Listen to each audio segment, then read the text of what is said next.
Hello, good morning dear students. पिछले lecture में हमने किया था जो नेशनल इनकम को मापने का जो प्रोडक्ट मेथड था या वैल्यू एडिट जो मेथड था, यानी कि जो आय में जो भी उत्पाद जो विधि थी या जो उत्पाद मूल्य वृद्धि विधि थी। इस लेक्चर में हम करेंगे नेशनल इनकम को मापने का इनकम मेथड या आय विधि। इस विधि को हम वर्गीकृत कार्यों के अनुसार विधि, डिस्ट्रीब्यूटेड शेयर मेथड या फिर फैक्टर पेमेंट मेथड भी बोल सकते हैं, साधन भुगतान विधि भी कह सकते हैं। अगर इसकी डेफिनेशन देखें भाई ये विधि क्या होती है, तो आय विधि वह विधि है जो एक लेखा वर्ष में उत्पादन के प्राथमिक साधन, जो भी उत्पादन के प्राथमिक साधन होते हैं जैसे भूमि, श्रम, पूंजी और उद्यम, लैंड लेबर कैपिटल और एंटरप्रेन्योर को उनकी उत्पादक सेवाओं के बदले में जो मजदूरी, लगान, ब्याज तथा लाभ के रूप में किए गए भुगतान की गणना करके राष्ट्रीय आय को मापती है। यानी कि जो भी उत्पादन के जो साधन होते हैं उनकी सेवाओं के बदले में उत्पादक उनको जो भी भुगतान देते हैं, जैसे श्रम को लेबर मिलती है, भूमि को लगान मिलता है और पूंजी को इंटरेस्ट मिलता है और जो आपका एंटरप्रेन्योर होता है उसको प्रॉफिट मिलता है। तो इस प्रकार से इन सभी की गणना करके, इन सभी भुगतानों की गणना करके किसका अनुमान लगाती है, राष्ट्रीय आय का अनुमान लगा जाता है आय विधि के द्वारा। फिर हम देखते हैं इसके स्टेप्स, क्या क्या स्टेप्स इन्वॉल्व होते हैं आपकी नेशनल इनकम मेथड के अकॉर्डिंग। सबसे पहले तो यही देखा जाता है जो आपके उत्पादक उद्यमों की पहचान तथा वर्गीकरण, identification and classification of the producing enterprises. ये सबसे पहले उन उत्पादक जो प्रोड्यूसर सेक्टर होते हैं, कौन कौन से प्रोड्यूसर इनके जो उत्पादक सेक्टर होते हैं उनकी पहचान की जाती है और फिर उनका वर्गीकरण किया जाता है। जो उत्पादन के साधनों का प्रयोग करते हैं, इनके जो भी उत्पादक उद्यम होते हैं वो क्या करते हैं, उत्पादन के साधनों का प्रयोग करते हैं। तो सबसे पहले तो उनकी पहचान की जाती है, फिर उनका वर्गीकरण किया जाता है। तो भी जैसे कि पिछले लेक्चर में देखा था, जो उत्पादन के जो सेक्टर होते हैं, इनके 3 प्रकार से हम उत्पादन के सेक्टर जो भी सेक्टर होते हैं उनको बांट सकते हैं। एक तो आपका प्राइमरी सेक्टर है, सेकेंडरी सेक्टर और टर्शरी सेक्टर है। प्राइमरी सेक्टर जो आपका एग्रीकल्चर रिलेटेड जितनी भी एक्टिविटीज़ होती हैं उनसे रिलेटेड होता है, संबंधित होता है। सेकेंडरी सेक्टर आपका मैन्युफैक्चरिंग या इंडस्ट्री से रिलेटेड होता है और टर्शरी सेक्टर आपका, इसको हम सर्विस सेक्टर भी बोलते हैं। इस प्रकार से जो भी ये तीनों सेक्टर होते हैं, इन तीनों सेक्टरों की पहले तो पहचान की जाती है भाई कहाँ कहाँ पर आपका प्रोडक्शन किया जाता है, और इन सेक्टरों में ही जो आपके उत्पादन के जो साधन है वो लगे होते हैं उनको फिर क्या किया जाता है, भुगतान, उनकी सेवाओं के बदले में फिर उनको क्या किया जाता है, भुगतान दिया जाता है।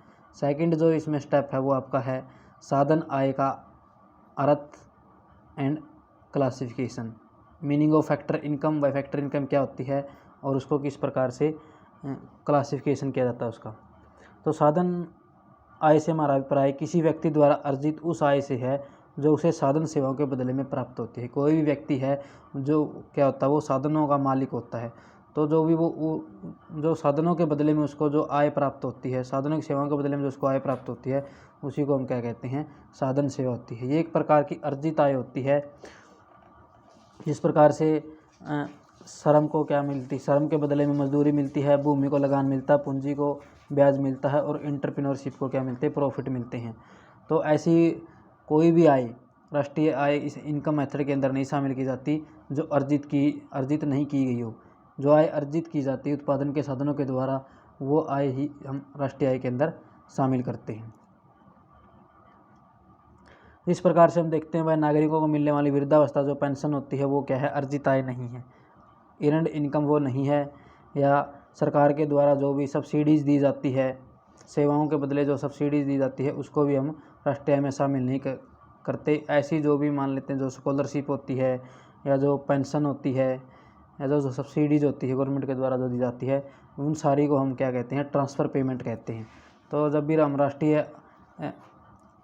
आय का अनुमान लगाते हैं तो जो ट्रांसफ़र पेमेंट होती है उसको राष्ट्रीय आय के अंदर हम शामिल नहीं करते, क्योंकि ये एक प्रकार से इनके बदले में कोई भी सेवा, आप इनको प्राप्त करने के लिए आप कोई भी काम नहीं करते या कोई भी सेवा नहीं देते। तो जो भी इसके अंदर हम देखते हैं क्या क्या शामिल किया जाता है, जो साधन आय होती है उसको डिफरेंट पार्ट्स में डिवाइड किया जाता है। सबसे पहले आता है आपका कर्मचारियों का पारिश्रमिक, कॉम्पेंसन ऑफ एम्प्लॉयज़, इनके जो भी कॉम्पेंसन ऑफ एम्प्लॉयज़ कर्मचारियों का पारिश्रमिक में क्या क्या आता है, इसमें जो भी आपकी जैसे नगद मजदूरी आती है, उनको मिलने वाले वेतन आते हैं, किस्म के रूप में आय होती है, पेमेंट इन काइंड्स, सामाजिक सुरक्षा योजनाओं में मालिकों के योगदान तथा जो भी रिटायर जो कर्मचारी होते हैं उनकी पेंशन को इसके अंदर क्या किया जाता है, शामिल किया जाता है। फिर आपका है प्रचलन अधिशेष, ऑपरेटिंग सरप्लस। प्रचलन अधिशेष में इन सभी को शामिल किया जाता है, जैसे लगान, किराया, रॉयल्टी, ब्याज और लाभ। फिर आगे जो आपका लाभ होता है, प्रॉफिट होता है, उसके भी 3 कंपोनेंट्स ऑफ प्रॉफिट, 3 घटक होते हैं इसके। सबसे पहले आता है आपका लाभांश या डिविडेंड। डिविडेंड क्या होता है, इसको एक कोई भी उद्यम होता है, कोई भी कंपनी होती है, अपने शेयर होल्डरों में इसको बांट देती है। फिर सेकंड इसके अंदर है आपका कॉरपोरेट प्रॉफिट टैक्स। जो उद्यम होता है, जो कोई भी कंपनी होती है, उसको क्या करना पड़ता है, सरकार को टैक्स देना पड़ता है। अपने प्रॉफिट में से वो क्या करती है, वो टैक्स देती है। लाभ कर के रूप में सरकार को दिया जाता है, यानी कि जो लाभ होता है उसमें से कुछ % कर के रूप में सरकार को दिया जाता है, उसको हम बोलते हैं आपका कॉरपोरेट प्रॉफिट टैक्स। फिर एक होता है अनडिस्ट्रीब्यूटेड प्रॉफिट, अवितरित लाभ, जिसे फर्में के यहाँ अपने पास रखती है, वो किसी भी संकट से निपटने के लिए या कोई भी आकस्मिक घटना से निपटने के लिए जो फर्में होती हैं, अनडिस्ट्रीब्यूटेड जो प्रॉफिट होता है उसको अपने पास रखती हैं। फिर इसके अंदर जो थर्ड स्टेप है वो आपका है मिक्स्ड इनकम, मिश्रित आय। जिस प्रकार से हम देखते हैं भाई, सेल्फ एम्प्लॉयज़ होते हैं, जो छोटे किसान होते हैं, मज़दूर होते हैं, दुकानदार होते हैं, डॉक्टर होते हैं, इन सभी की जो सेवाओं के बदले में जो इनको पेमेंट मिलती है या जो भुगतान मिलता है, इन सभी की इस इनकम को हम क्या कहते हैं, इनकी मिली जुली जो आय होती है उसको मिश्रित आय बोलते हैं। इनके जो भी ये सब एम्प्लॉयज़ जो भी होते हैं, इनकी मिली जुली आय को हम क्या बोलते हैं, मिश्रित आय बोलते हैं। तो इसको भी हम क्या करते हैं, राष्ट्रीय आय के अंदर शामिल किया जाता है। तो जब उपरोक्त हम तीनों को, ये जो भी आपकी जिस प्रकार से साधनों की आय क्या होती है, या प्रचलन अधिशेष और मिश्रित आय, जब इन तीनों को हम जोड़ देते हैं तो हमारे पास क्या आ जाता है, नेट डोमेस्टिक इनकम मिल जाती है। नेट डोमेस्टिक इनकम, ये आय या प्रोडक्ट भी बोल सकते हैं। नेट डोमेस्टिक प्रोडक्ट हमारे पास आ जाता है। उसके बाद फिर क्या होता है, जो इसमें फोर्थ इसके अंदर आता है वो आता है net factor income from abroad. Net factor income from abroad से हमारा अभिप्राय है कि किसी देश के निवासियों द्वारा विदेशों में प्रदान की गई साधन सेवाओं के बदले में प्राप्त आय तथा एक देश की घरेलू सीमा में गैर निवासियों द्वारा प्रदान की गई साधन सेवाओं के बदले में भुगतान की गई आय के अंतर को विदेशों से प्राप्त शुद्ध साधन आय कहते हैं। यानी कि विदेशी लोगों ने हमारे देश के अंदर कितनी आय सर्जित की और हमारे लोगों ने दूसरे देश में अपनी साधन सेवाओं के बदले में कितनी आय सर्जित की, अगर उन दोनों के अंतर को ही हम क्या कहते हैं, net factor income from abroad. तो जब हमारे पास जो नेट डोमेस्टिक प्रोडक्ट आया था एट फैक्टर कॉस्ट पर, इसमें अगर हम net factor income from abroad से अब्रॉड को शामिल कर देते हैं तो हमारे पास क्या जाता है, आपकी राष्ट्रीय आय निकल कर आती है। इस प्रकार अभी हम देखते हैं थर्ड जो स्टेप है वो क्या है, फैक्टर इनकम का एस्टिमेशन किस प्रकार से लगाया जाता है, साधन आय का अनुमान किस प्रकार से लगाया जाता है, एस्टिमेशन ऑफ फैक्टर इनकम, किस प्रकार से फैक्टर इनकम का क्या है, अनुमान लगाया जाता है। प्रत्येक उत्पादक उद्यम द्वारा भुगतान की गई आय गणना करने के लिए उसके द्वारा प्रयोग किए जाने वाले प्रत्येक साधन की इकाइयों को उन्हें दिए जाने वाले भुगतान से गुणा कर दिया जाता है। यानी कि जितनी भी मान लेते हैं, जितनी भी साधन की इकाइयां हैं, कोई भी आपका उत्पादक जो उद्यम होता है, जितनी भी साधनों की जो इकाइयां हैं उनका प्रयोग करता है और उनका प्रयोग करने से उन साधन की इकाइयों को कितना भुगतान देता है उसको क्या कर दिया जाता है, साधन की इकाइयों से गुणा कर दिया जाता है। गुणा कर फिर हम क्या, इस प्रकार जो भी योग आएगा या जो प्राप्त होता है वह प्रत्येक उद्यम द्वारा भुगतान की गई कुल आय होगी। यानी कोई भी उद्यम होता है वह जो भी इसका योग आएगा, मान लेते हैं भाई किसी भी इंटरप्रेन्योर ने 5 श्रमिक लगाए और एक श्रमिक की जो वो है 100 रुपये मजदूरी है, तो इसका मतलब जो उसकी आय होती है वो कितनी होती है, ₹500 होती है। तो इस प्रकार से जो भी आपके उद्यम होते हैं उत्पादन की सेवाओं के बदले में जो भुगतान देते हैं उनको उत्पादन की इकाइयों से गुणा करके जो योग आएगा वह प्रत्येक उद्यम द्वारा भुगतान की गई कुल आय होगी, यानी कि जो वो प्रत्येक उद्यम द्वारा भुगतान की गई कुल आय होती है। एक उद्योग के सभी उद्यमों द्वारा भुगतान की गई साधन आय को जोड़कर उस उद्योग की कुल आय ज्ञात की जा सकती है। यानी कि एक उद्योग है, उसके सभी जो साधन होते हैं उनके बदले में भुगतान की गई साधन आय को जोड़कर उद्योग की कुल आय ज्ञात की जा सकती है। अर्थव्यवस्था के सभी उद्योगों द्वारा भुगतान की गई आय को जोड़कर जितने भी अर्थव्यवस्था के अंदर इंडस्ट्री लगाई होती हैं उनकी आय को जोड़कर हम क्या निकाल सकते हैं, नेट डोमेस्टिक प्रोडक्ट या शुद्ध घरेलू उत्पाद आय प्राप्त की जा सकती है। इनके सभी की जितने भी इकोनॉमी के अंदर इंडस्ट्री है उन सभी ने कितना फैक्टर पेमेंट की है उन सभी को जोड़कर हम किसका अनुमान लगा सकते हैं, वो आपकी है net domestic product at factor price पर। तो इस प्रकार से अगर हमारे पास net domestic product at factor price आ जाता है तो इसमें हम कुछ चेंज करके परिवर्तन करके जो नेशनल इनकम की जो अन्य जो कॉन्सेप्ट है उन पर हम पहुंच सकते हैं। जैसे हमारे पास नेट डोमेस्टिक प्रोडक्ट आ जाता है, भाई जितने भी उत्पादन के जो भी इंडस्ट्री थी या उद्यम थी उन सभी ने कितना फैक्टर पेमेंट की है, भुगतान किया है, उसको जोड़कर हमारे पास क्या आ जाता है, net domestic product at factor price. अगर उसमें हम net factor income from abroad को शामिल कर देते हैं तो हमारे पास आता है net national product at factor price, और इसी को हम क्या कहते हैं, नेशनल इनकम बोलते हैं। तो जब हमारे पास net domestic product at factor price आ जाता है तो जब फिर इसमें अगर हम डेप्रिसिएशन को शामिल कर देते हैं तो हमारे पास आ जाता है gross national product at factor price.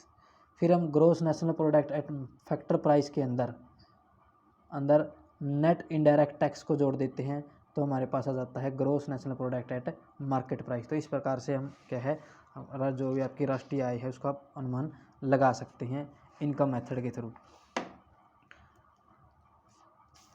आगे आपकी बुक में दे रखा है कि इस प्रकार से आपकी जो नेशनल इनकम का अनुमान लगाया जा सकता है, जो आपकी आय विधि है उसका किस प्रकार से प्रयोग किया जाता है।